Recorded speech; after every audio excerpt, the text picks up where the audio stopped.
Alors bonjour à tous, c'est Paul Olivier du blog Construire sa vie et aujourd'hui je vais faire un bilan rapide des 3 mois que j'ai passé à étudier l'espagnol et l'allemand. Alors oui, je vous avais promis un bilan de mon défi d'apprendre ces deux langues en 3 mois et voilà, je vais essayer de vous expliquer un peu ce qui s'est passé pendant ces 3 mois. Alors quel bilan?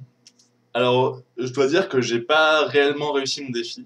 Voilà, je vous l'annonce tout de suite comme ça, vous le savez. Euh, Au niveau de l'allemand, c'est le point le plus positif. Je vais commencer par là. L'allemand, ça s'est plutôt bien passé. J'ai progressé dans tout ce qui est vocabulaire, déclinaison. J'ai progressé dans les structures. J'ai beaucoup progressé en allemand. J'avais un certain niveau d'allemand il y a quelques années. Et j'ai retrouvé en grande partie ce niveau. J'ai aussi appris des choses que je connaissais pas. Donc je considère que l'objectif global est pas atteint, mais l'objectif en ce qui concerne l'allemand est atteint. Je peux dire ça, je pense. Alors, qu'est-ce que j'ai utilisé pour mener à bien ce défi? Ou quels sont les outils qui m'ont été utiles pour apprendre l'allemand, en l'occurrence, puisque l'espagnol, je n'ai pas réellement progressé. Alors, l'outil principal que j'ai utilisé pour l'allemand, c'est principalement des tableaux, le fait d'écrire de nombreuses fois. J'ai trouvé que c'était ce qui marchait mieux pour moi pour fixer mes idées. Ensuite, pour l'espagnol, j'ai utilisé un logiciel de flashcards, c'est-à-dire un logiciel qui te pose des questions et tu dois donner la réponse. Et ensuite, tu dis, est-ce que j'ai eu du mal à trouver cette réponse? Est-ce que je ne l'ai pas trouvée? Est-ce que c'est... etc. Tu donnes le degré de- en, en gros, tu donnes le degré dans lequel tu te rappelles de la réponse. Et moins tu t'en rappelles, plus souvent il va te demander, euh, il va te poser cette question. Parce qu'en fait, le principe du logiciel, c'est que il te fait répéter, c'est la répétition espacée. Il te fait répéter ces questions de plus en plus souvent si tu ne t'en rappelles pas, et de plus en plus espacées si tu te rappelles bien. Alors, ça s'appelle Anki, le logiciel que j'ai utilisé. Il est aussi disponible sur les smartphones, il est disponible sur smartphones et les ordinateurs. Donc c'est très pratique pour se synchroniser. Et dans les transports en commun, tout ça, ça permet de ne pas perdre de temps, d'optimiser ses temps de transport. Donc ça, c'était pas mal. Le problème que j'ai rencontré avec ça, c'est que disons, il y a un gros temps de préparation. C'est-à-dire que il faut rentrer toutes les questions, toutes les réponses avant de pouvoir être interrogé. Parce que il y a des packs à télécharger qui existent, mais ils sont pas très, correspondent pas forcément aux besoins que j'avais. Donc j'ai pas téléchargé ces packs-là, j'ai essayé d'en faire moi-même.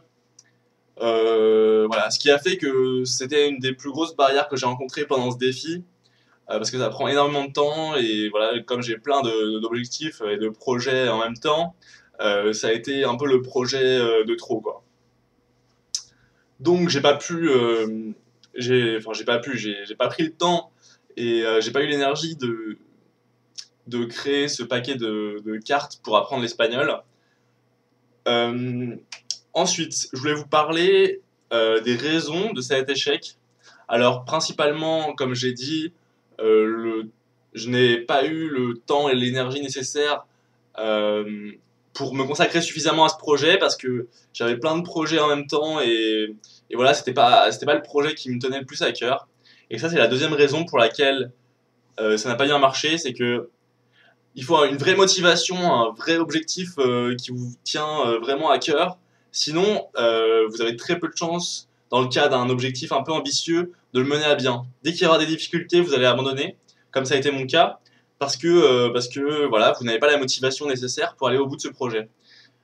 Donc c'est ce qui s'est passé dans mon cas. Voilà, pourquoi cet échec?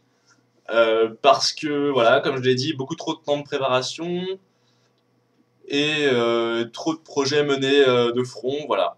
Alors ensuite, pourquoi je ne considère pas qu'un échec comme celui-là est, est grave, est un problème? Vous ne devez pas considérer qu'un échec est un problème, vous ne devez pas vous focaliser sur cet échec, mais seulement essayer d'en tirer les leçons positives qui vous aideront à avancer pour la suite.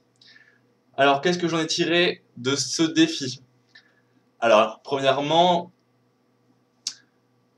eh bien que je dois absolument me fixer des objectifs qui sont en congruence avec mes motivations, c'est-à-dire qui vont dans le même sens que mes motivations les plus importantes pour que je sois à même de surmonter les obstacles et les difficultés. Voilà, c'est ça qui m'a paru intéressant. Ensuite, quelles autres leçons? Eh bien, il faut persévérer, mais la persévérance ne s'acquiert que si on a vraiment assez d'énergie. Quand on dilapide son énergie sur d'autres choses, forcément, on ne peut pas réussir à mener à bien tous les défis. Alors, moi, je vous conseille, dès que vous avez un échec comme ça, que ce que vous considérez comme un échec, parce que moi, je ne considère pas euh, que l'échec existe, en fait, parce que l'échec, c'est simplement un moyen, c'est le meilleur moyen que la vie ait conçu pour vous aider à avancer. L'échec, c'est vraiment ce qui va vous permettre de vous différencier des autres. C'est plus vous avez échoué dans votre vie, plus vous avez tiré de leçons de vos échecs, plus vous êtes quelqu'un qui a des ressources mentales puissantes, des ressources mémorielles vous saurez que vous avez su passer outre les échecs et vous relever plus fort, et ça va vous aider énormément dans votre vie. Alors voilà, je vous conseille de ne pas faire comme moi, c'est-à-dire de ne pas fixer des buts qui ne sont pas en rapport avec vos motivations les plus importantes. Je vous conseille également de tirer des leçons de vos échecs, de ne pas considérer des échecs comme des échecs, mais comme des petites perles, c'est comme des cadeaux que la vie vous fait en fait. Donc voilà, j'espère que cette vidéo vous aura plu, et on se retrouve très bientôt sur mon blog construire sa vie.fr. À bientôt!